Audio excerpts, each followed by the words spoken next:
Tangis Umi Pipik saat Adiba Hanza sungkeman, dilepas jadi istri Egy Maulana Fikri. Momen haru terekam di acara pengajian dan pernikahan Adiba Hanza dan Egy Maulana Fikri. Pantauan Sripoku.com di acara pengajian, Adiba Hanza terlihat menangis bersama Umi Pipik saat sungkeman. Derai air mata Umi Pipik mengantarkan putri sulungnya menikah bersama lelaki pilihannya. Serta saat hari pernikahan, Umi Pipik dan Abizar terus menemani Adiba Hanza di setiap langkahnya. Sementara itu, Abizar Al-Ghifari pun mengaku sempat menangis ketika menjadi wali nikah untuk kakaknya. Sebagaimana diketahui, hari ini Adiba Hanza resmi menikah dengan Egy Maulana Fikri di Half Pati Unus, Kebayoran Baru, Jakarta Selatan, Minggu tanggal 10 Desember tahun 2023 siang.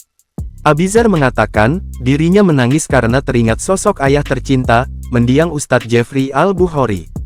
Jadi almarhum pernah bilang akan nyaksiin kita semua nikah dan gue rasa nggak akan ingkar janji, sampai saat ini masih melihat kita, melihat Adiba nikah bahkan nanti gue, Ayla, Bilal, tetap almarhum menyaksikan, ujar Abizar Al-Ghifari. Umi Pipik pun mengaku merasakan sosok suami tercintanya ketika akad nikah berlangsung. Walaupun sempat menangis, Abizar Al-Ghifari bersyukur akhirnya ia dapat mengucap dengan lantang ketika menikahi kakaknya dengan Egy. Karena emang udah persiapin mental sejak malam, pungkas Abizar Al-Ghifari.